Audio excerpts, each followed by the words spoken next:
Beberapa waktu yang lalu ada viral sebuah pernyataan saya bahwa di era reformasi ini korupsi semakin meluas. Korupsi semakin meluas. Itu pernyataan saya pada tahun 2017. Jauh sebelum saya jadi menteri. Itu viral lagi. Orang yang iseng tanya, apakah Pak Mahfud sesudah menjadi pejabat mau meralat pernyataan ini? Apa tidak malu ada di era seperti sekarang? Katanya korupsi sekarang makin luas, lebih meluas di zaman Orde Baru. Saudara, saya katakan saya tidak akan meralat, karena kenyataannya sekarang ini saja, sekarang nih, hari ini korupsi itu jauh lebih gila. Mulane kesunatane para ulama, para pakar, para intelektual harus ngomong terus. Kebenaran meskipun nggak dilakukan itu harus diomongkan terus. Sekali kebenaran didiamkan, entah itu atas nama liberalisasi atau demokrasi, maka Allah akan mencabut barokatul ardi. Dan pasti akan terjadi prahara besar, pasti terjadi kiamat. Dan itu na'udzubillah min syarri napa? Kebenaran itu harus diomongkan terus. Kita harus ngomong terus. Saya itu pernah debat kusir sama seorang profesor, pernah debat kusir sama seorang kiai yang tawadhu. Saya bilang gini, seorang ulama itu dono unsur premane, kudu ngomong terus kebenaran. Wes ora ono wong ngandel lah, pokoke ngomong terus. Ora perlu ono wong ngandel, wes keliru lah pokoke ngomong. Begini, saya punya hadis sahih dari riwayatnya Imam Ahmad. Inna Allaha ta'ala la yanzi'a barakatal ardi hatta la yuqala fil ardi lizalim antaz zalim. Allah tidak akan mencabut barakatul ardi sampai di bumi tidak dikatakan pada orang zalim antaz zalim. Sekarang begini misalnya, contoh paling mudah yang kita mendapat berkah. Contoh paling mudah kita mendapat berkah dari contoh ini. Sebetulnya atas nama etika Jawa, etika Jawa. Kita nanti tonggo lonte, iku sawangane secara etika wis urusane dewi-dewi. Ora usah mbok omongno iku lonte, sundel, sembah kon. Tapi barokahnya kebenaran bahwa orang nakal harus kita katakan sundel lonte. Itu kelontean dan kesundelan akan tabu terus selama orang masih ngomong untuk lonte itu sundel, untuk orang BTS itu lonte atau sundel. Artinya apa? Orang masih jijik atau merendahkan derajat mereka yang berprofesi sebagai lonte atau sundel. Dan ini baik bagi agama, bagi keberlangsungan moral. Karena masih ada yang menjijikkan proses-proses yang salah. Meskipun kita sebagai ulama, sebagai tokoh masyarakat, tentu mereka kita kasih ruang taubat. Juga kita kasih hak-hak sebagai martabat, sebagai manusia. Tapi kita tetap akan bilang bahwa itu namanya lonte, sundel atau apa. Ini rumah tenan. Sehingga apa? Dengan posisi masyarakat yang merendahkan derajat atau yang berprofesi lonte, orang inginnya itu dagang secara baik-baik. Orang inginnya jadi PNS secara baik-baik. Orang inginnya dapat uang lewat ternak secara baik-baik. Karena mereka tidak mau resiko ngambil profesi cari uang yang resiko dihujat masyarakat. Baik. Bayangkan nanti mungkin di era anak cucu kita, orang yang lonte, yang sundel dibahasakan itu hak asasi. Sehingga orang mungkin generasi anak cucu kita sudah tidak ada istilah lonte sundel. Setiap perilaku sosial dianggap hak asasi. Dan itu awal dari tidak ada agama. Awal dari tidak ada agama. Karena kemudian sing ternak ya hak asasi, sing lonte dianggap hak. Itu bahaya sekali bagi keberlangsungan agama dan moral. Dan negara juga nanti repot. Artinya apa? Sebetulnya sifat-sifat anarkis masyarakat, anarkis dengan tanda kutip anarkis terutama dalam perkataan, maling darani maling, lonte darani lonte, itu menolong agama. Karena dengan stigma, dengan pelakuan masyarakat sing jelek, perilaku ini terdianggap jijik. Dengan dianggap jijik, agama bisa jalan. Artinya bisa jalan ngeten nggih. Karena si A yang lonte itu dihujat masyarakat, yang lain-lain nggak pernah ingin cita-cita jadi lonte. Sehingga masyarakat akan, bahkan mungkin anaknya lonte sendiri karena tahu nasib ibunya dihujat juga bercita-cita tidak jadi nopo lonte.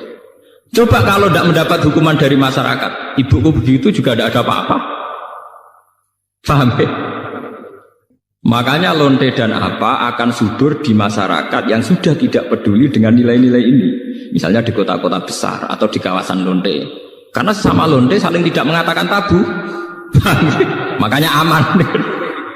Dari itu pulau terkenang hadis riwayat Ahmad. Allah tidak mencabut barakatul ardi sehingga orang-orang zalim tidak dikatakan antas. Itu bahaya sekali kalau kita sudah tidak peduli terhadap itu. Nah, risalahnya Allah kepada Nabi Muhammad itu yang penting bahwa benar dikatakan benar, salah dikatakan salah. Tidak harus gol, tidak harus nopo gol. Makanya kalau setuju wonten riwayat hadis dan ini sahih, idza zuharatil fitanu wal bid'u falyudhiril alim ilmahu. Ketika ada fitnah, ada bid'ah, orang alim sepenting ngetokno ngalime, orang malah tawaduk muni kula mboten derek-derek. Falyudhiril alim ilmahu. Orang alim harus menunjukkan kealimannya. Sing alim kudu ngaku ngalim. Paham? Aja sing alim ngaku bodoh. Bahaya. Tawaduk sing bahaya. Falyudhiril alim ilmahu. Sing alim kudu ngaku ngalim. Kalau tidak, wa illa fa'alaihi la'natullahi wal malaikati wan nasi asma. Itu akan dekat laknat. Karena kalau kebenaran tidak diomongkan, maka nilai masyarakat pasti kacau. Pasti apa? Kacau. Misalnya begini ya, ini contoh dan peringatan sekaligus. Contoh dan peringatan. Wong-wong sing derek toreko, sing derek ngaji kula teng mriki, kudu tunjukno bahwa kita lebih bahagia. Haram ke melok toreko nek ijek kesak-kesik, ijek mesombat-sambat ra di dhuwit. Dosa gedhe. Elek-eleki toreko. Kowe sing ngaji ning kene kok ora iso seneng ya haram. Elek-eleki wong ngaji. Kula dadi kiai mergo ora entuk gaji tetap kok susah, iku haram. Elek-eleki kiai. Kenapa saya mengatakan demikian? Begini masalahnya. Orang di kafe cari hiburan tuh biar seneng. Orang main gitar di jalan-jalan biar asik. Kebenaran akan kalah saat pelaku kebenaran tidak pernah asik. Sementara pelaku kebatilan enjoy-enjoy saja. Akan menjadi trauma sosial ini. Nanti orang-orang seneng kebatilan, loh aku ning kafe enjoy, kowe melok toreko untuk apa? Harusnya kamu bisa jawab, aku yo untuk asik. Basiku mbek kowe basik kendi. Sebab itu orang-orang toreko, orang-orang soleh itu dididik ala bi zikrillah ya tatmainnul qulub. Kalau hati mereka bisa tenang pakai gitar, pakai hiburan, kenapa hati kita tidak tenang saat ingat Allah Subhanahu wa ta'ala? Maka susah itu bagian dari keharaman. Termasuk sesuatu sing dina'udzubillahi kanjeng Nabi. Setingkat kekafiran, kemusyrikan dan kemaksiatan. Termasuk susah juga haram. Haram. Nabi itu inna aktsara ma bihi ma yasta'idzu bihi Rasulullah Allahumma inni a'udzubika minal jubni wal kasali wal husni. Jadi susah termasuk tersangka. Sesuatu yang ista'adza minhu Rasulullah sallallahu alaihi wasallam. Ya Allah, saya minta dilindungi dari rasa takut, malas dan rasa gelisah. Susah kriminal. Piye wae santri mari gak menarik di mata masyarakat. Kiai juga profesi yang tidak menarik cara masyarakat. Masalahnya pelakunya kita gak enjoy. Kukur gak jelas. Angger ketemu tamu PNS enak ngono jenengan gajine tetap. Kula mboten jelas. Kula mangani wak pitik beda ana manakipan kan siapa yang ingin berprofesi yang nasib percontohannya kayak itu kan. Lho kula nu termasuk kiai sing ora tau susah. Niku akeh sing gawok. Gus jenengan dadi kiai kowe detok penang. Kula nu malah walian banyak guru-guru yang sowan saya padahal PNS. Gus kula pengen ayam kok jenengan, padahal mereka digaji tetap loh PNS. Itu sowan kula kepengen ayam kaya kula. Saiki walian kiai pengen ayam kaya napa? PNS. Enak jenengan Pak PNS gaji tetap. Nah kula niku mboten tetap, ngenteni wong mati. Niku kula duwe cerita, bapake niku mudin itu tukang rumah wong mati, anake mondok teko. Angger teko tak pondok agak tidur. Itu nggak menjaluk duit, ora ono wong mati.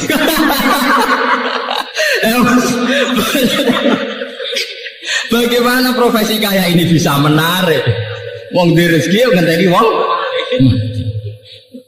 Mangani wapi tek ngenteni wong mana kipan.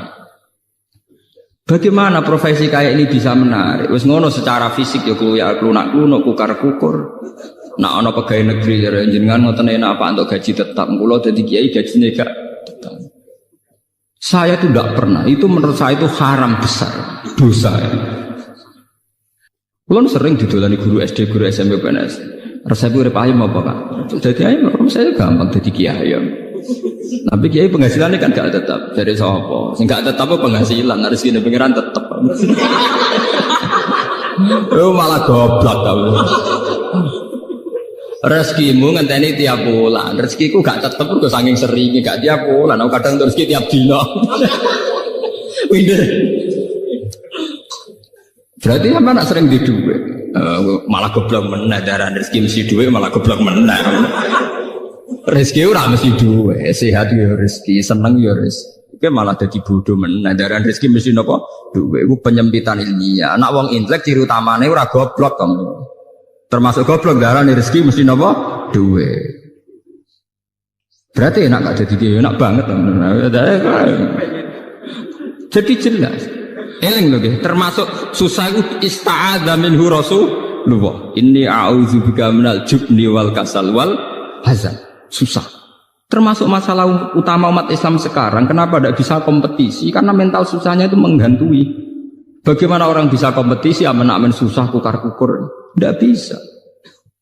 Orang bisa kompetisi itu kalau fresh, kalau dalam keadaan sigap, berlapang dada. Nabi ku iso hebat. Itu termasuk rumus sito. Alam nasroh lakanapa sadrak. Karena berhati lapang. Sementara problemnya wong soleh teng Indonesia, angger wong soleh ku identik mbek klunak-klunuk, kukar-kukur, sumpek. Dan itu dirasa tidak dosa. Mergo nyongkone dosa mau zina mateni wong dan sebenarnya itu bagian dari dosa. Salah. Saya punya banyak ayat tentang ini. Misalnya ngeten. Qul bi fadlillahi wa bi rahmatihi fa bidzalika falyafrahu. Huwa khairum mimma yajma. Wong Islam kudu yakin nek wis dikai fadhole Allah rahmati Allah kudu seneng. Wong nek wis iso seneng luwih hebat timbang liyane. Tapi kita seneng masalah, mergo dibunuh oleh tomak kita. Soalnya seneng dadi kiai, nak santri ini akeh, udangane akeh. Seneng kok repot. Ngenteni santri akeh, yo nak ora. Ngenteni undangan akeh, yo nak ora. Nak cara hikam mulai ngajari gampang. In aratta antasta'izza bi izin la yafna, yo fala tasta'izza bi izin sing yafna. Kalau kamu ingin punya harkat yang tinggi dengan derajat yang tidak pernah lapuk, tidak pernah hilang, maka kamu jangan merasa terhormat oleh sesuatu yang mudah hilang. Misalnya kados kula wonten kiai, nganti saiki gitu pengaruh. Tapi kula mboten bodoh, kula ora ngarah seneng perkara sing ngaji akeh, seneng mbek sampean-sampean ora jelas-jelas mboten ngarah. Karena ini sesuatu yang bisa hilang. Bisa napa? Hilang. Saya ngaji di sini seneng karena saya melaksanakan perintah Allah. Perintahnya Allah pada ulama disuruh ngajar. Saya ngajar berarti sedang dalam posisi perintah Allah. Dan saya pasti senang karena dalam bingkai perintah Allah Subhanahu wa taala. Titik. Dan itu senang yang abadi. Sehingga yang ngaji 10 ya saya enjoy, yang ngaji 5 ya enjoy, 2 ya enjoy. Karena sama-sama dalam bingkai perintahnya Allah Subhanahu wa taala. Sehingga kesenangan saya akan abadi. Jika kamu ingin luhur dengan sesuatu yang tidak hilang, maka jangan luhur dengan sesuatu yang bisa hilang. Misalnya bergantung senangnya manusia, bergantung rezeki, bergantung uang. Itu sesuatu yang mudah apa? Hilang. Kalau nanti tangleti, misalnya jenengan terus jatuh, orang sing seneng jenengan, orang sing hormat be jenengan. Jatuh kuning, dia atau jatuh paling banter wong ra seneng. Gampang toh. Nek jadi murid yo ngak ngibadahe mulang, nek dadi murid ibadahe sabar gampang tuh. Allah ora kurangan stok cara ibadah. Kena di dhuwit ngamalem yo infak, nek gak di dhuwit ngamalem sabar gampang. Artinya saat kita mulang yo fi amrillah dalam perintah Allah, saat kita karena ada alim juga tidak punya pengaruh, sabar yo dalam perintah Allah. Ojo sampai kowe kriminal terus. Pas mulang santrine akeh niat riya, pas radi santri drengki, lha iku sempurna elek. Mau pas mulang ora bener niate riya, pas dhewean jebule dreng gitu elek-elek wong. Nah, kalau orang sudah punya mental demikian, itu benar-benar ma anzalna alaikal qur'ana apa litasqa. Bahwa resep Al-Qur'an Al-Karim itu tidak resep sing membahayakan, tidak resep yang membawa cilaka. Saya itu pernah di seminar ditanya, Pak Bah, bagaimana Anda bilang kalau konsep Quran tidak membawa celaka, sementara di antara konsep Quran itu jihad. Jihad itu perang, perang itu membawa kematian. Kalau dalam bahasa militer, orang itu kalau tidak perang itu sama dengan membunuh satu keluarga. Tapi kalau perang yang mati itu hanya satu. Begini misalnya, ketika Nabi di Madinah punya kekuatan, taruh saja yang pernah nyata itu 300 orang. Wong kafir 700 wong misalnya dalam perang Uhud nopo Huntang misalnya. Umpama Nabi ditantang Abu Jahal CS kok gak wani. Itu artinya apa? Nabi mateni wong sak Madinah. Karena kampungnya pasti di bumi hanguskan, yang dibunuh itu perempuan, laki-laki dan anak. Tapi Nabi ketika maju perang paling sing mati mau 70 selawe kowe ora mesti. Mboten apa? Mesti. Jadi konsep perang adalah konsep penyelamatan. Justru dengan perang itu yang selamat lebih banyak. Kowe wong pinter oleh mikir dangkal. Saat pengusiran Belanda, pengusiran Jepang dari bumi pertiwi Indonesia, sing mati hanya para pahlawan. Umpama pas iku pahlawan kita tidak perang, mungkin sampai sekarang kita jadi anak turunnya Belanda, jadi budak sampai saiki. Barokah perang, sing mati hanya para pahlawan. Mungkin di bumi hanguskan. Jadi semua konsep Quran itu tidak ada yang bawa cilaka, itu tidak ada. Sebab itu di Quran yang tafsir yang masih orisinil itu wala tulqu bi aidikum ila tahluka. Bitarkil jihad. Tafsir-tafsir yang masih orisinil. Jangan jatuhkan kamu, jangan menjatuhkan diri kamu pada kerusakan. Bitarkil jihad. Menurut survei di Bantul Jogja di kota-kota Indonesia, togel itu semalam itu kisaran uangnya 2 miliar. Sementara bisnis tasbih itu 10 tahun orang ngarah ngasih duit 10 miliar. Artinya apa? Kalau sudah ada tidak moral agama, global ini.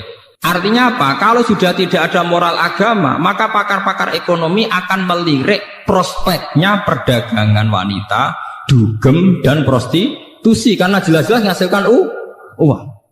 Tapi karena masih ada moral, tentu ini tidak bisa dilirik karena masih dianggap kriminal. Ngoten. Uang sepakat ya, bisnis tasbih kodok mesti prospek kan. Wong ya sepakat. Misalnya minyak itu kesunatan Rasulullah, saya bisnis minyak, bir tetap prospek apa? Paham ya? Artinya begini ya, bahwa jalan-jalan pintas ini tidak ditempuh oleh negara kita karena kita masih negara yang apa religius. Kalau mau jalan pintas, Indonesia bisa ngalahkan Hong Kong. Coba sekarang misalnya Bali dijadikan kayak Hong Kong, Batam dijadikan kayak Nevada atau Las Vegas, selesai. Bisnis kayak gitu tuh cepat sekali. Coba, sampean pikir. Makanya saya hanya minta, kalau mereka berkompetisi dalam politik ya yang serius, tapi yang baik. Saya adil ngomong ini, karena saya tidak politik. Tapi saya dukung teman-teman saya itu asal waras, otaknya waras, terus hatinya gini apa? Waras. Ojo malah bareng mewakili partai Islam di sini tertangkap selingkuh, malah perkara, malah jadi perkara. Tapi yang jelas kita harus terima kasih sama kompetitor, sama pelaku-pelaku politik, karena ini menjaga nilai apa? Makanya kita terima kasih sama ketika kerja sama Pak Karno, Pak Nasir, Kiai Maskur, Kiai Wahid Hasim dan sinten Mas Agus Mansur dan sebagainya tokoh-tokoh besar. Dulu itu termasuk sila ketiga sing napa keadilan yang beradab. Indonesia itu ketuhanan yang Maha Esa, terus termasuk bangsa sing napa beradab. Beradab ini penting. Sebenarnya saat itu sudah ada misalnya rumus-rumus ekonomi negara sosialis, sama rata sama rasa. Negara-negara yang anti nilai agama akan menjual apa saja. Dan sampai tak ceritani Indonesia kok cepat sugih piye. Batik ning gone Solo ning Yogya cek mikir najis bareng. Kesuwen sugih. Mergawe kok ana mikir najis, ana mikir mughalladzah mutawassit. Sementara Cina bekas kondomnya dadi aksesoris. Kondomku kontaineran. Mlebu ning pabrik dadi napa? Aksesoris ora ana najis. Indonesia kok ora boros piye? Misalnya celana dalam berdinggo wis mlebu limbah, digone jare najis mbok jiji. Cara Cina ora ono jijik najis. Bekas kondom mana ada celana dalam kondom karawan kondom. Niku limbah dadi aksesoris perempuan. Nah, kalau kita kan sering banyak ada limbah. Angger nganggep jijik atau najis kan enggak dipakai lagi. Sementara mereka enak saja. Mulane wonten kanca kula sing kurang ajar. Kowe roh Gus bab wong barat cepet sugih, wong Islam cepet marah. Lah wong Islam ku esok Gus lha piye? Nganggo klambi kok jubah sarung gak kakean. Wong barat klambi mau cukup patokan cekak irit. Cakep wong barat itu luwih fashion. Mulane cepet apa? Juga wong Islam boros. Sarungan klambinan cek jubah kadang rangkep-rangkep cek serbanan iku ngentekno donya. Cangkem wae. Sajane ora ngono cara berpikir. Wong Islam sugih-sugih. Mergo wong barat gak tau nganggo klambi sing wis dadi. Jadi cara cangkem sing elek, nak wong katokan cekatok mbek kaosan porat itu dari klambi rung dadi kok dienggo. Mergo cara wong Islam iku lagi ketokan pertama. Dalam teori wong Islam klambi lagi ngono jenenge ketokan apa? Pertama, urung dadi. Cara mereka wis klambi napa? Dadi. Paham ya? Kalau kamu sudah bisa berpikir kayak saya, sudah berpikir kayak Quran, itu benar-benar ma'anzalna alikal Qur'anan apa? Litasqa. Bahwa konsep Quran, resep Quran itu tidak membawa celaka, bahkan membawa kesejahteraan di dunia apa? Wal akhirah.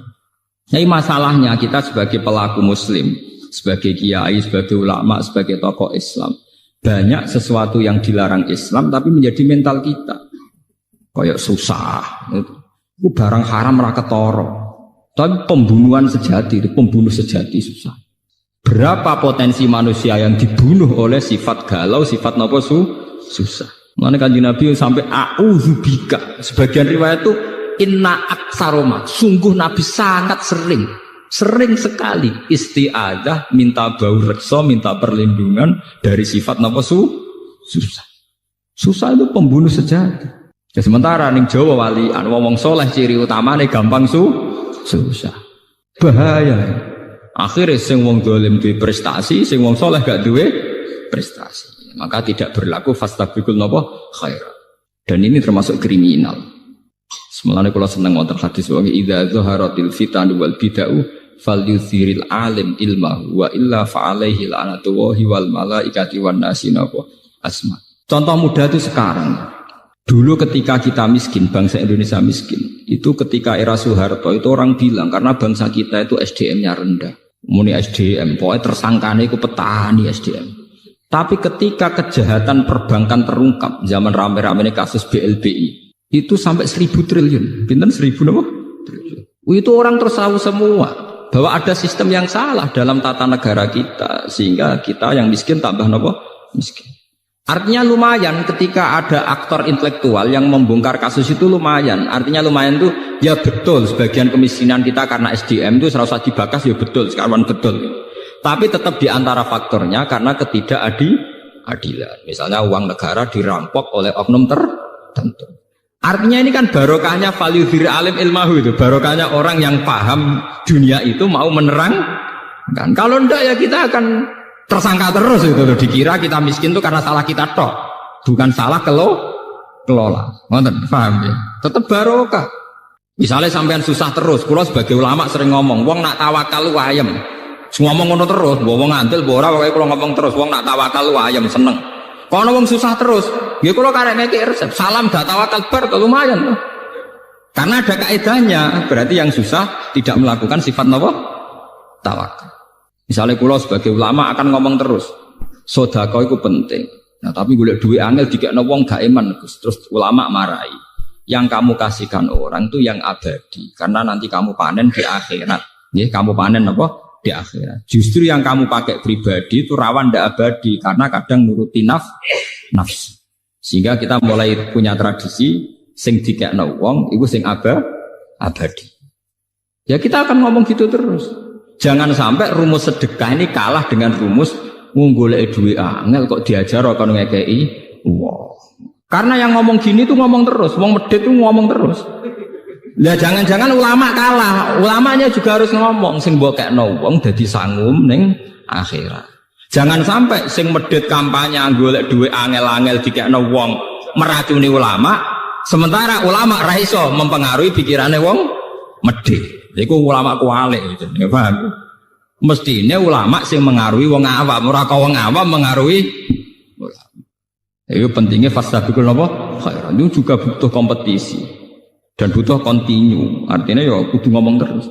Falyudhri alim napa ilmu. Kula nu seneng Gus Dur itu bukan karena saya kultus boten. Saya itu dalam banyak hal ya tidak cocok dengan Gus Dur. Tapi kalau cocoknya mergo ngomong terus. Coba berapa ratus wacana yang karena digulirkan Gus Dur wong bakas. Nah jane bakas ora kudu cocok. Tapi barokah dibakas tetep dadekno intelek. Mulane kula sampeyan ulama iku kudu ngomong terus. Kowe keliru lah pokoke dadi intelek. Ya barokah dibakas kan. Barokah napa? Dibakas. Mulane diarani ana bahsul wasail. Masalah itu kalau dibakas tetep diarani intelek. Senajan to ora tau ana solusine. Artinya yang penting ini balik pentingnya ulama omong. Ya gunanya yang ngomong niku. Ya akhirnya tetap ora putus tapi kan lumayan. Ono proses intelektual, ono proses transfer informasi, ono proses pendidikan. Ngomong ya penting. Tapi yang bermutu loh, mau kan value diril alim ora jahil loh. Anak jahil ngomong malah ngacok ono masalah. Ngalim yo ngalim yo ngalim. Dulu tuh orang tidak tahu yang namanya intelijen itu apa, konspirasi itu apa. Gara-gara dibokas, ya akhirnya uang roh. Coba berapa ilmu yang karena didiskusikan di TV, karena ada dialog, orang tetap menjadi intelek. Tetap mau nak hikmah, tetap mau apa? Hikmah. Dan itu tradisinya Quran hadis. Sesuatu itu didiskusikan, diulang-ulang. Bahkan Quran piyambak beberapa kali satu ayat sampai fabi ayyi ala'i rabbikum apa? Digantikan diulang. Mana kalau seneng Gus Dur ora kok perkara mesti bener gitu. Dia seneng ngomong nih. Nah serang ngomong bahaya. Karena itu tadi bagian dari memantik diskusi. Memicu apa? Diskusi. Kamu ndak harus setuju. Misalnya beliau dukung Ahmadiyah, aku tuh setuju. Sampai nanti apa? Ahmadiyah. Tapi cara bahasa Gus Dur dalam istilah hukum hak asasi manusia, dia ini selera dukung Ahmadiyah, dukung hak asasi manusia, repot, orang sambung dah. Cek sambung, cek ora sambung, pakai dibagas-bagas dari roh. Akhirnya oke, NU tahu, oh Ahmadiyah ku ono to jebule. Kesauri-uripe dekne ki RT ra tau krungu makhluk jenenge Ahmadiyah. Bareng krungu langsung anti. Bareng anti, lho Mbah kok jenengan anti. Wah Ahmadiyah pokoke sesat ngene-ngene. Lah wonten napa? Ono jarene TV ono. Ada dene dhewe ra tau roh. Ya barokah diskusi. Makanya kalau nyuwun jamaah teng mriki napa sinten mawon. Orang itu harus jangan merasa pinter sendiri, harus mau berwacana, berdiskusi. Mojo sinau dhewe nang kuamar pepeh kitabe kuno baleni kuno terus rasa paling bener mergo sakral. Pemenen lampune ublik terus kok sakral dhewe. Kadang kita itu kultus itu karena fisik. Juga le dukun ning desa ngisor pring, rata wadus sawangane muandi. Tapi nek wis ning gone lobi hotel muacak nggawa HP, sawangane wis gak mandi. Lha iku jenenge wong ku kena justifikasi, kena napa? Iku ngoten niku. Manusa pancen ngoten niku. Seakan-akan diskusi modern itu pasti sekuler, yang salah pasti benar, ndak bisa begitu. Bapak dukun ngisor kali, ngisor wit, golekane wangel, mobil ra iso, sepeda motor gak iso. Wonge ra tau wadus, wa tak wadus. Sanjen sawangane mandi tenan. Jajal kowe ning dukun, HP-ne wis 3G, omahe rumpesi, sawangane kan rapati napa? Mandi. Padahal iso wae kowe mandi timbang sing ning ngisor napa? Kali. Nah, tapi manusia itu mudah terjugesti. Wong salaf sing pegaweane ning omah, balene kuno sinau kitab-kitab kuno. Sawangane mesti wong bener. Sementara sing modern itu gawe organisasi nyelametno umat, sawangane wong mlete. Tapi iso wae cara Allah bener sing itu, mergo sing itu elek-elek sing ngurmati umate Kanjeng Nabi. Sing ning omah terus egois ngurusi awake dhewe. Paham ya? Cek barokah sing itu. Ijak ngurusi wong akeh. Khairun nas anfa'uhum linnas. Sing tengok-tengok ning omah kok nang ngurusi awake dhewe. Paham ya? Meskipun tetap wong soleh lho nggih, tapi tingkat kesolehane tetap tinggi sing anfa'uhum linnas. Lah tiang-tiang ngeten terus dijak diskusi ya kaget terus. Napa? Ya, tapi alhamdulillah nambah pulau jadi purun, tiang-tiang ngoten purun. Di pulau ya termasuk yang modern sing ikhlas. Gawang ikhlas ora hawane, dadi ora kulon be modernan yang sepon tak jadi diskusi kulon cek purun. Mergo hawane hawa akhirat. Kula modern aja hawa akhirat. Ora kaya sampeyan yo jane hawa donya tenan.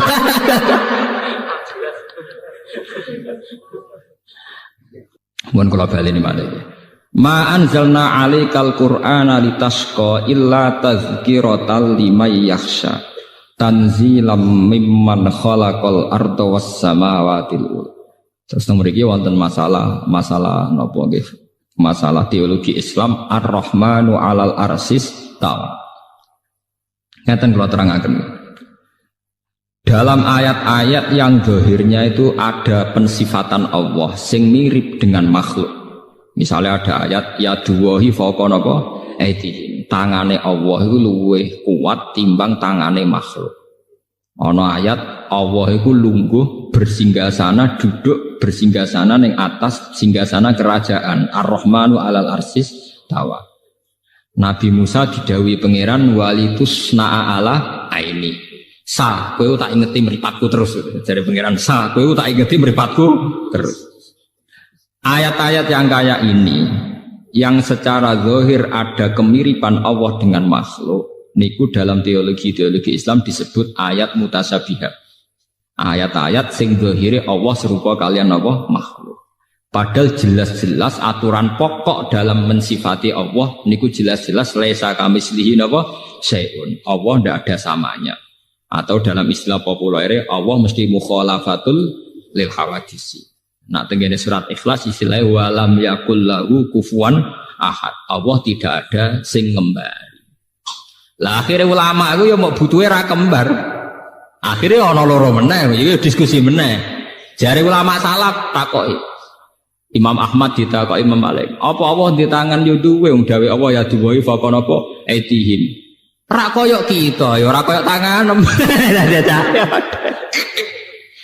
Jawa de mripat ya duwe ra koyo kita ya ora koyo mripatan. Allah lungguh ning singgasana iya ya lungguh, ya ora koyo lungguh. Lah ulama kholaf luwe intelek. Asline ora pati paham tapi pokoke sawangane intelek. Dadi ya duwai fauqa aitihim kinayatun anil qudrah was sultanah. Maksudnya ku ora tangan tapi kekuasaan. Iku bahasa persemon, kinayah mbok majas cara Jawa. Jadi maknane tangane Allah, maknane kekuasaane Allah. Paham nggih?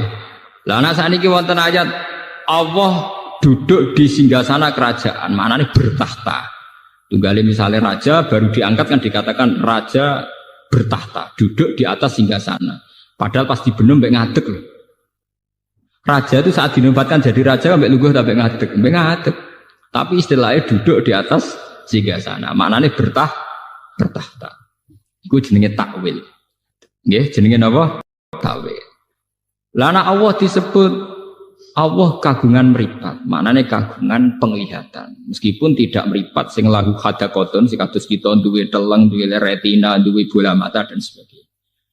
Intinya dua ulama ini sepakat pokoknya tetap harus mukhalafatul hawadisi, bahwa Allah itu tidak kayak kita. Nggih. Tapi masalahnya Allah siambak kalian manusia saat menjelaskan hukum manusia. Niku pasti pakai perangkat media yang dipahami manusia. Misalnya ngeten. Mata itu bisa melihat sesuatu kalau benda yang dilihat itu memancarkan sinar. Sama takokno pakar-pakar optik. Yang punya sinar itu bukan matanya, tapi benda yang dilihat. Gitu gini pacar-pacar. Sebab itu gambarannya Nabi Musa roh pangeran itu muncul sebuah nur, cahaya. Kalau orang-orang optiker, orang-orang ahli pakar mata itu nggak janggal karena benda bisa dilihat itu kalau memunculkan apa? Sinar atau cahaya. Tapi malah santri-santri sing klunak-klunuk wong Islam sing ortodok malah bahaya. Berarti Allah rupa nur. Nur sinar harus padane kok listrik kok lampu. Malah keliru. Dalam teori-teori penglihatan, nggih, wong optik darani sesuatu yang dilihat bisa dilihat itu karena ada unsur apa? Cahaya. Makanya maknani cahaya jangan makna lugu koyok Allah merupakan koyok lampu koyok apa mbok. Tapi piye wae ceritane Nabi Musa sing ngeten iki dimanfaatno iblis. Iblis itu ngendikane Syekh Abdul Qadir niku nate ngaku teng ngarepe Syekh Abdul Qadir beberapa wali niku digagalkan kewaliannya oleh iblis. Mergo iblis mendo-mendo dadi nur koyok ning gambarane pertemuane mbek Nabi napa Musa. Nggih, koyok pertemuane kalian sinten? Nabi Musa. Akhirnya iblis sing ngaku pangeran itu dianggap pangeran tenan. Terus para wali-wali sing junior iki, wali latihan niku gagal dadi wali mergo saiki nyembah sinten iblis. Dan itu hanya bisa dibatalkan luwih pahamnya ulama. Mestinya saat melihat begitu kita harus yakin laisa kamislihi napa syai'un. Oh dasar iblis gak ngarah awak raine kaya kowe mestine kudu dipisah. Wah, paham ya? Makanya banyak cerita-cerita di kitab-kitab itu dan ini orisinal menurut saya cerita-cerita ini. Turune wong alim iku luweh ibadah timbang ibadahe wong bodho. Maksudnya bukan masalah turu mbek ibadah kok apik turu mboten. Ada pola ibadah yang salah, nggih, ada pola ibadah yang salah. Misalnya begini ya, contoh yang paling nyata. Wong bodho niku kadang ora roh dur, pepe seneng salat, wah meneng masjid salat. Tapi sekali mlebu omah, "Dek, sarapanku wis mateng. Endi gedang gorengku, Mang?" Niku kula ngaji teng Yogya tak bulan baleni. Sehingga kenangannya anak istri itu bapak nak teko iku mangan. Cah cilik roe kenangane sampean, pokoke anggere bapak teko iku mangan, bariku glegeken, bariku rokok. Padahal wong saleh tenan, nek nang masjid ya qobliyah, ba'diyah apa ae dilakoni. Tapi ketika di rumah khas sebagai manusia sing koyok kewan golekane pakanan nah iku kental. Ngamuk perkara rokok ilang, mbok ngamuk perkara rung disediani mangan, mbok ngamuk perkara gedang gorenge dikekno anake. Padahal jatahe dekne. Ini melahirkan memori yang buruk, memori yang apa? Buruk. Sehingga ibadah sing model ngeten iki, qobliyah ba'diyah ning masjid ora pati ditampa pangeran. Mergo ibadahe wong bodho. Niku sampai Nabi nate duka. Ada seorang sahabat soleh meneng masjid salat. Nabi cara ngingatkan sambil duka. La taj'alu buyutakum kuburan. Omahmu ku mbok dadekno kuburan. Coba kalau begini, makanya sholat yang sunat di masjid itu sebetulnya hanya tahiyat masjid dan fardu. Nggih, kabeh ulama ijma sholat yang sunat di masjid itu hanya tahiyat masjid dan apa? Fardu, ma'al jamaah. Kalau lainnya itu sebaiknya di rumah. Bahkan sholat sunat di rumah itu lebih afdal beberapa kali dibanding sholat sunat di masjid. Ini riwayat sahihah dan disepakati semua ulama. Logikanya sederhana. Kulo nu ngrasakno tenan. Anak-anak kula mulai cilik senenge Quran karena dia tahunya kalau habis maghrib bapak pasti baca Quran, ibu baca Quran. Ya sudah, kenangannya hanya itu. Kenangannya kalau saya habis pergi misalnya mesti wudu. Ya tidak tahu alasannya, pokoknya tahu itu. Saya itu belum pernah datang terus tanya makanan, angger teko nggih wudu, terus santai. Bar 5 menit lagi takok nak lesu nggih golek mangan. Jangan sampai memori anak kita, istri kita nyambut kita pertama pikirannya apa? Pakan. Sehingga kadang anak wong saleh iku matake kepaduan. Mergo roh bapake angger teko ya pakanan. Engko ngamuk ya perkara pakanane ilang. Bagaimana Anda bisa mendidik anak dengan suasana pakanan? Cara Quran yaquluna kama taqulul an'am. Itu tidak bisa begitu. Lah omah sing koyok ngono iku Nabi ngistilahno ekstrim, iku jenenge omah kuburan. Istilah Nabi la taj'alu buyutakum kuburan. Kowe padha karo ndadekno kuburan ning omah. Lho Nabi niku kula niku nggih. Kula niku masih urip modern. Artinya modern misalnya jagane sesuk kula nggih gadah sakniki. Itu sudah modern. Tapi kula tetap tawakal. Artinya ngeten. Kan beda nggih. Nggih niki rungokno tenan nggih. Misalnya saya tanya istri saya, "Dek sesuk masak apa?" Artinya memori makanan itu dimulai tanya jam 8 malam. "Dek sesuk sarapan opo?" Malam itu sudah ada memori. Akhirnya bojoku mikir, "Sesuk masak opo ya? Sop apa pecel apa sambel?"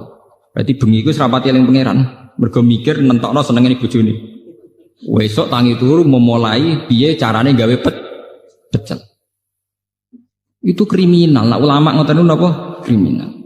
Coba bandingkan misalnya begini, saya sebagai manusia kadang kepengen sesuk pengen mangan pecel, tapi tak empet. Wes pokoke bengi iku wiridan utawa sinau. Pas mulai jam belanja saya baru bilang, "Dek, apike masak pecel."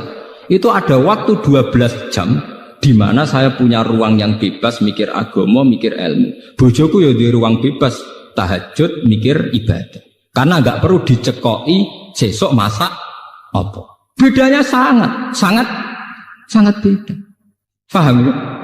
Karena salah memulai itu ya salah. Mulane ketika ada Nabi fa innakum fi sholatin mantazartumus sholat. Kowe iku ya wis salat nak ngenteni salat. Misalnya begini. Jam 11 kowe wis ketok adus. Anak mesti kenangane, bapak ngger jam 11 adus persiapan ning masjid. Berarti satu rumah iku wis sepakat.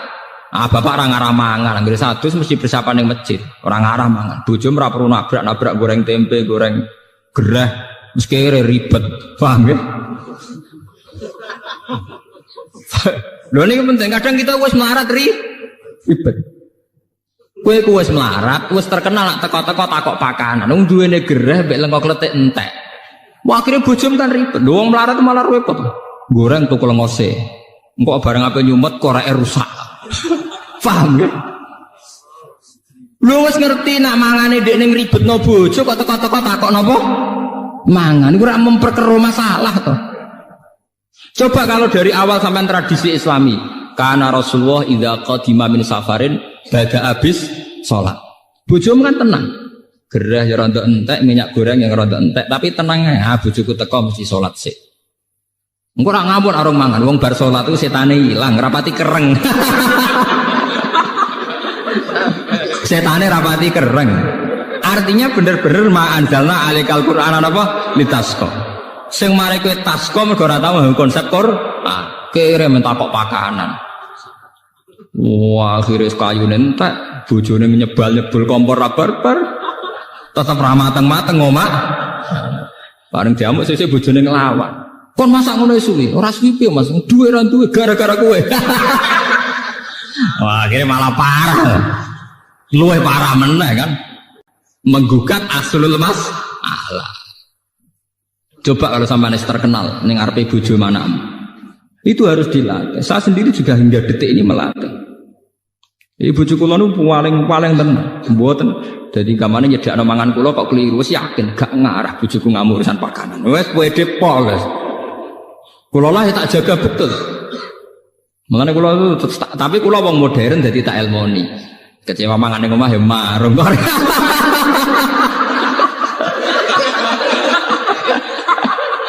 Kok repot. Tapi yang penting kan menjaga harmonisasi keluarga.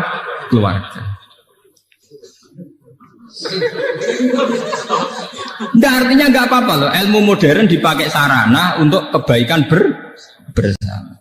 Daripada ke ngamuk bojo perkara tempe hilang, ya sudah. Kau sholat, ngono ana sing kurang, ya tuku bar selesai. Toh kowe tuku ning warung bagian ibadah. Wong duwe warung ya niate kerja. Kowe nyenengno wong kerja. Allah yang seneng.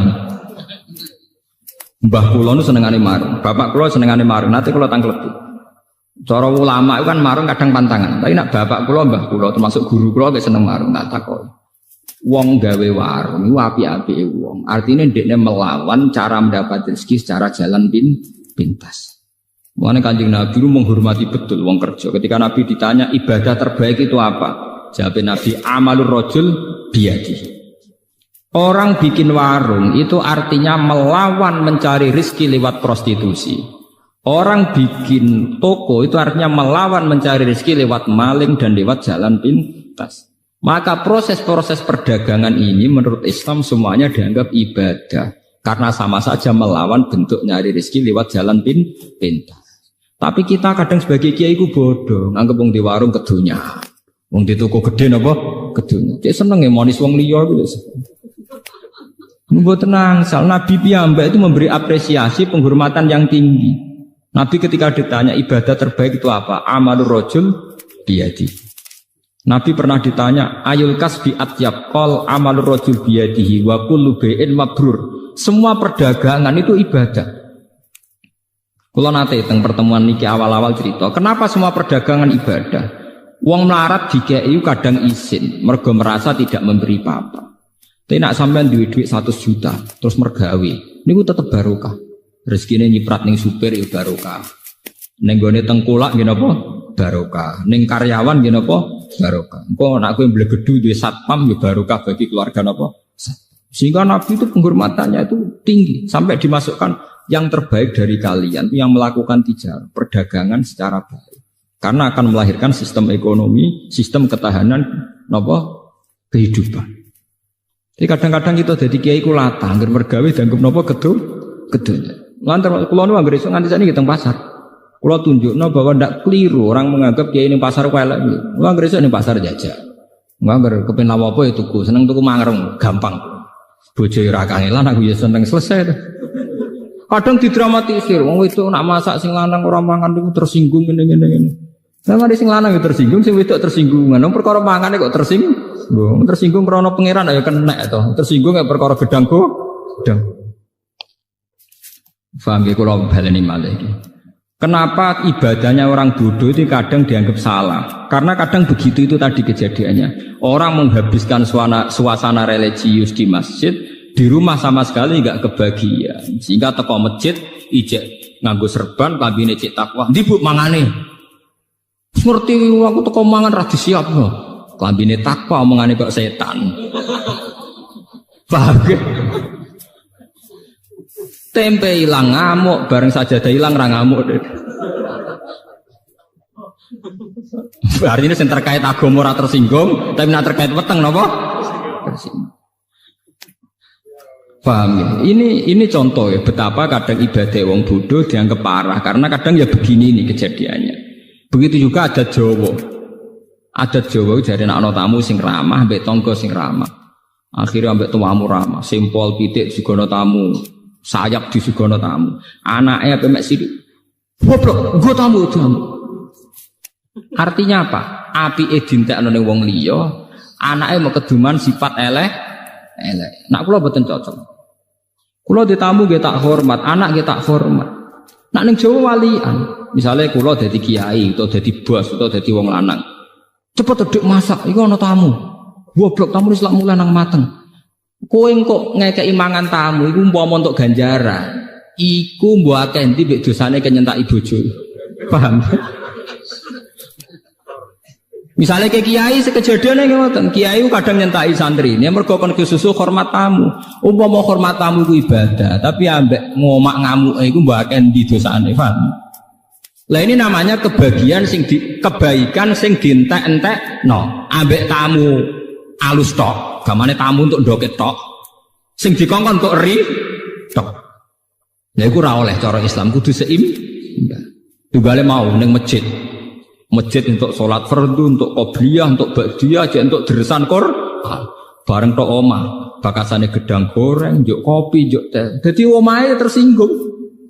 Cara tanah sing ning omah napa dadi yo cah amen bakas gedang goreng wek. Makanya Nabi dawuh kesunatane sholat iku gonta-ganti nggon.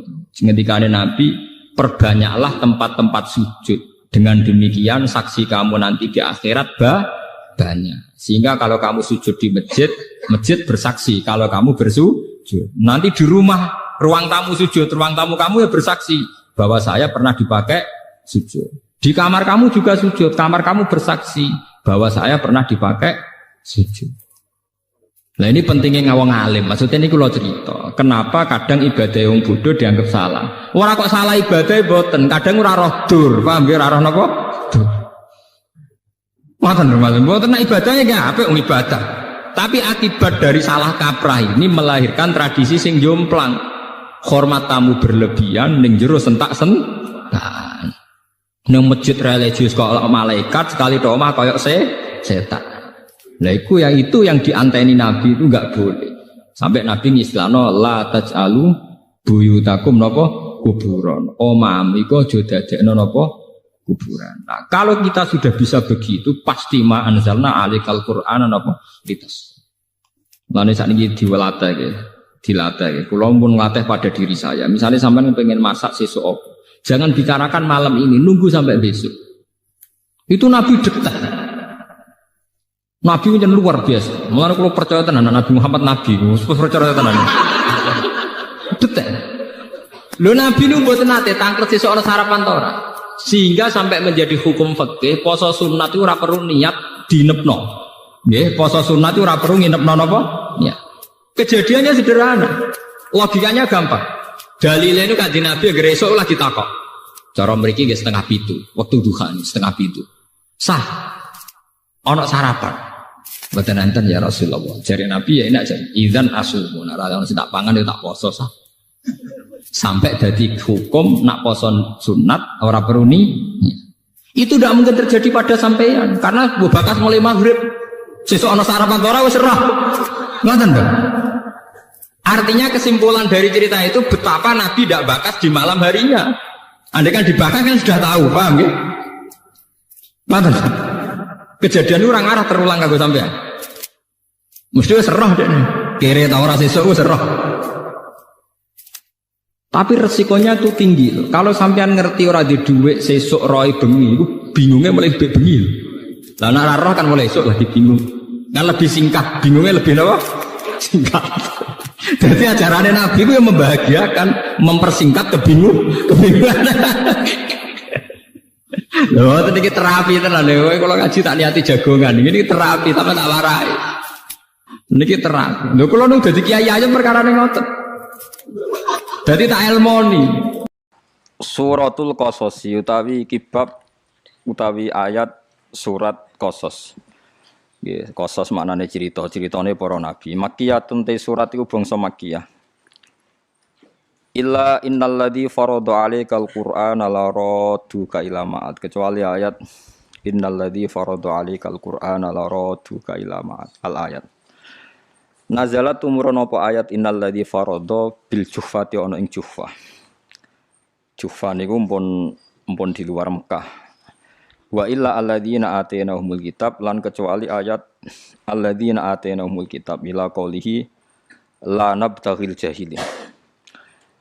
Wa hiya sab'un aw thamanun wa thamanuna ayah. Surat Qasas niku 88 utawa 87 ayat. Bismillahirrahmanirrahim. Tasim mim tilka ayatul kitabil mubin. Allah a'lamu bimuradi bidzalik. Utai Allah iku zat sing langkung pirsa bimuradihi kelawan kersane Allah bidzalika kelawan tasim mim. Tilka hadil ayat utawi pira-pira ayat Quran iku ayatul kitab iku dadi ayat-ayate kitab. Al idhofatu ta idhofah bi makna min lan maknane min. Sifate kitab al mubini kang ngekeki penjelasan jelas. Ciri khas Quran nak kei penjelasan iku jelas. Maknane al mudhiri. Tegese kang ngetokno al haqq ing barang hak.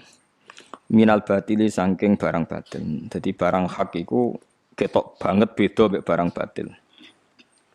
Natlu alaika min nabai Musa. Natlu macana ingsun nakusu tegese macana ingsun alaika ing atase sira Muhammad min nabai Musa saking critane Musa khabari Musa.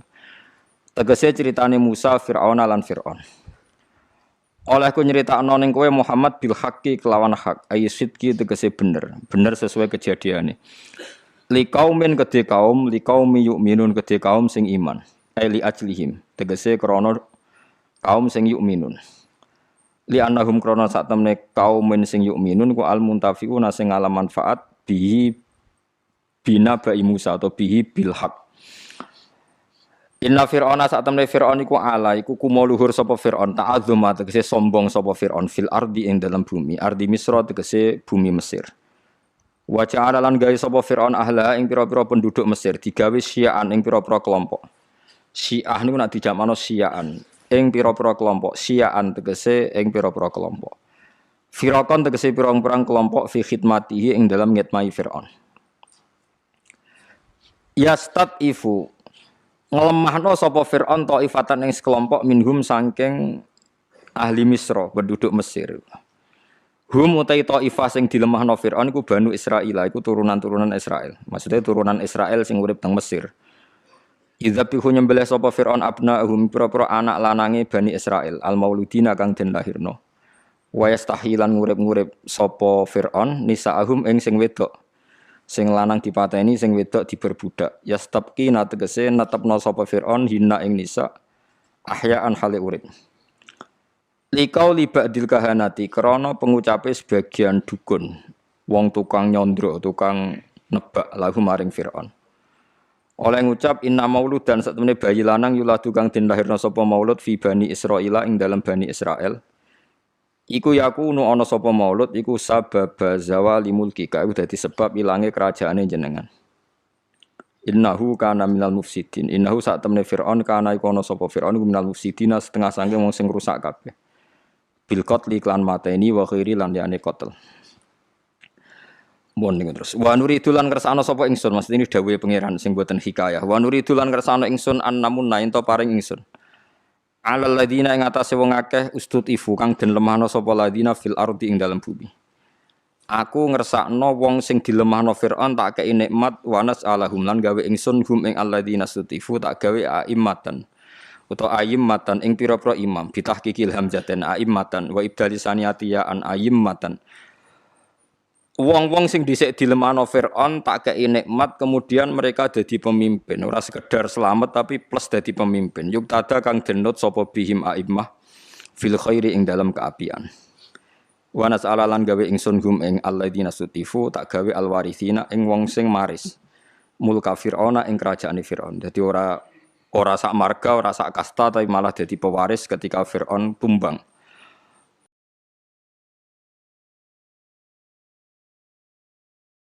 Wanu makina lan ngekei tenang ingsun utawa lan ngekei kukusun utawa ngekei napa cara Jawa kongang maknane tak kasih ketetapan, tak kasih kenyamanan lahum maring Bani Israel fil ardi ing dalam bumi.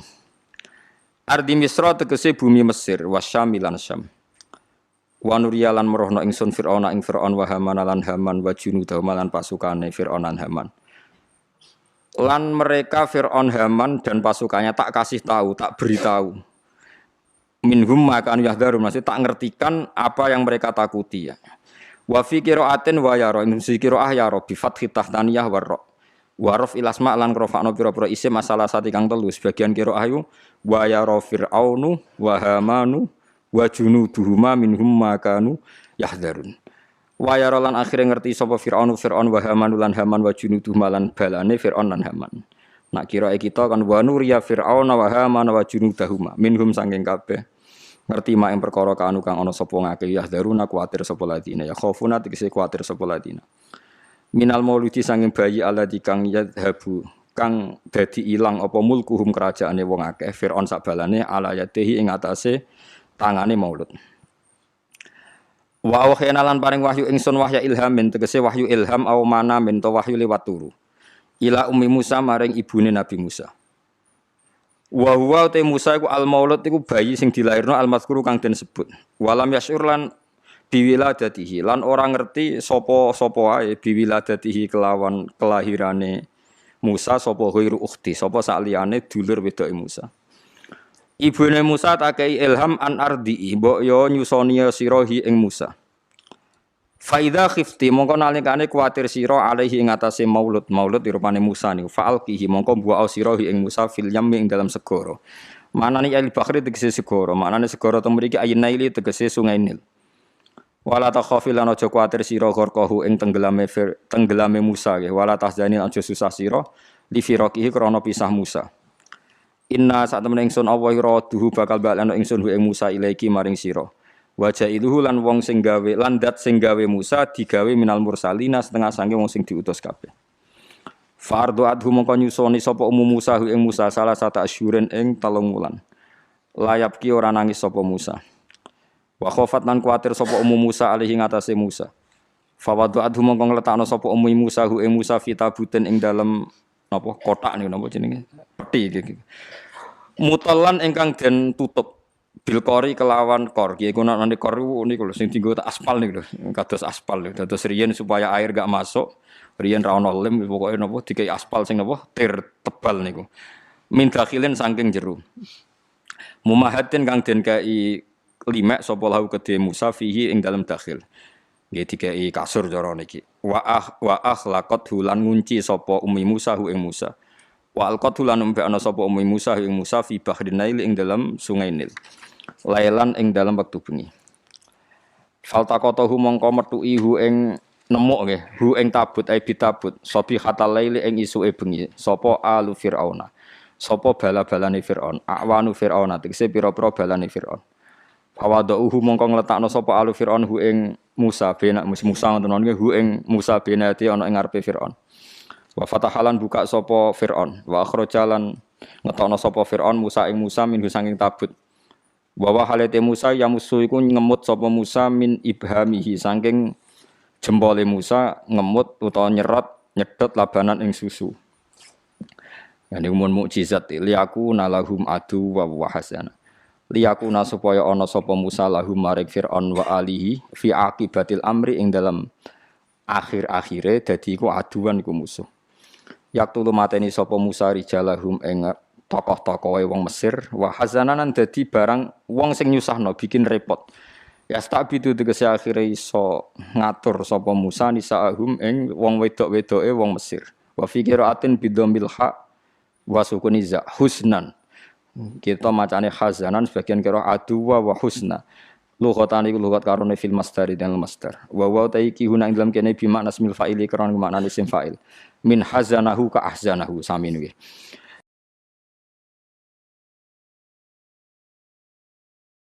Inna fir'auna satemene fir'aun wa haman lan haman wa wazirahu tegese panglimane utawi PM-e fir'aun nggih. Nah wong kuna maknane menteri. Cara sakniki PM. Wa junudahu malan pasukane fir'aun lan haman. Kanu iku ana sapa kabeh khotiina iku salah kabeh. Minal khotiati saking salah. Ai asina tegese maksiat kabeh. Fauqibu mongko den siksa sapa ngake ala yadhi ing atase kekuasaane Musa. Maksud delalah kalahe mek Nabi Musa. Wa qalat an ngucap sapa imraatu fir'auna sapa bojone fir'aun. Wa qad hamma hale teman-teman nejo sapa fir'aun ma'awani sertane pira-pira balane fir'aun. Nejo bi qatlihi kelan mateni Nabi Musa. Huwa qurratu ainil liwalak.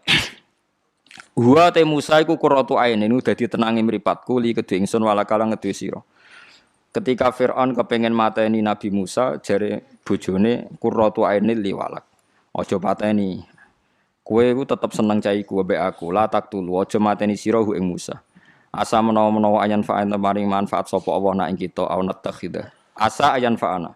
Muga-muga manfaati sapa ikilah Musa nak ing kita. Muga-muga Musa iku ana gunane au natakhidahu utawa ngalap ingsun hu ing Musa tak alap waladan ing dadi anak. Fa atauha mongko ati sapa kabeh ha ing imra'ata Firaun. Wa hum halate kabeh iku la syuruna iku ora roh kabeh. Bi akibati amrihim kelawan akibat urusane wong akeh mak sertane Musa. Terus wa asbaha fuadu ummi Musa farigha. Pokoke singkate cerita ngeten nggih kula terangno. Terus ceritane Musa mbek Firaun terkenal nggih. Kula tak nyinggung sithik menyangkut kekuatan kuhan nggih. Kuhan niku dukun utawi kahin.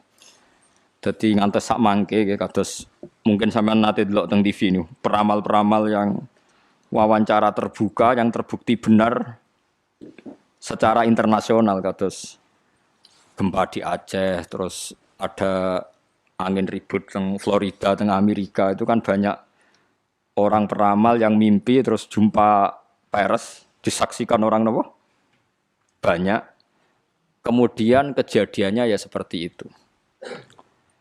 Itu mungkin gitu, kalau mungkin ya, ndak harus salah, ndak harus benar ya. Ulang lagi ya, ndak harus salah, ndak harus napa? Benar. Ini rungokno tenan. Kula nate maca teng Fathul Bari niku penjelasannya seperti ini. Sudah menjadi sunnahnya Allah. Itu kalau kebenaran itu mesti populer. Nggih, kalau kebenaran itu populer. Dan sebagian kepopuleran kebenaran itu diucapkan orang-orang yang tidak benar. Ya kula baleni malih dan sebagian kepopulerannya barang-barang tidak benar, barang-barang benar itu diucapkan orang-orang yang tidak benar. Saniki misalnya Nabi Muhammad ape lahir. Niku pertama sing gosipno niku pendeta Rohibu Bukhaira. Kita mulai kecil diajarin ketika Rasulullah umur 12 tahun Abu Thalib badhe teng Syam dicegat teng Syam teng Syria cara saniki dicegat Rohibu Bukhaira. Niku masyhur. Nggih jarene Rohibu Bukhaira iki sapa? Iki anakku jar. Terus takoki, nah niki sinten? Iki anakku sampai 3 kali. Ketika ada indikasi orang itu enggak percaya, Abu Thalib sesuk marah. Memangnya salahnya apa kalau anak saya? Niku masyhur jadi. Terus jarene pendeta Bukhaira itu semua alamat Nabi itu ada semua, kecuali anak ini anak kamu. Itu yang rusak dadi rasido dadi nabi. Karena di Syria itu ada pohon nubuah. Itu khas. Pohon itu akan mereaksi siapa saja yang calon nabi. Jadi kalau nabi itu duduk di situ kok srengenge ning kulon, itu wite niku dadi kok kulon supaya ngiyupi nabi. Nah misalnya srengenge kok lor ya wite dadi ning lor. Pokoke mesti ngiyupi niku. Nah sing nggo kowe orang reaksi ya. Itu khas napa? Khas. Tudzilluhul ghamamah tuti'uhus sahaib. Nah enggak ada cerita Burdah teng tiba nih. Makanya terus takok afi ainaihi humratun istidharon lil alamatil khafiyah. Nah sampeyan maca berjanji itu. Mripate didelok terus ada alamat khas. Itu semuanya ada. Problem pendeta tadi adalah sayangnya cah iki sitok kok duwe bapak. Mana Abu Thalib sampai jawab 3 kali anaknya itu sayangnya kok anak jenengan. Terus akhirnya Abu Thalib tanya, memangnya kalau anak saya kenapa? Anak ini itu calon nabi akhir zaman. Semua alamat ada. Kecuali karena dia punya bapak. Saya kira Abu Thalib cerita, oh enggak itu udah anak saya. Bapaknya mati terus tak rumat. Aku itu pamane. Terus pendeta itu sujud. Jangan teruskan ke mana? Palestina terus ke Israel nanti dibunuh orang Yahudi. Terus pulang. Jadi Nabi 12 tahun itu Abu Thalib sudah yakin nak ponakane calon apa? Nabi. Begitu juga orang Yahudi di Medina. Itu sudah menggosipkan nanti ada Nabi akhir zaman. Sampai orang Ansor dengar, kemudian mencari-cari orang itu siapa. Akhirnya orang Ansor ketemu Kanjeng. Itu orang tidak benar semua itu, Bukhairah sama Yahudi. Tapi ciri utama kebenaran itu orang tidak benar pun akan ngomong kebenaran. Ya sudah seperti itu sunnatullah, sama harus ngakui.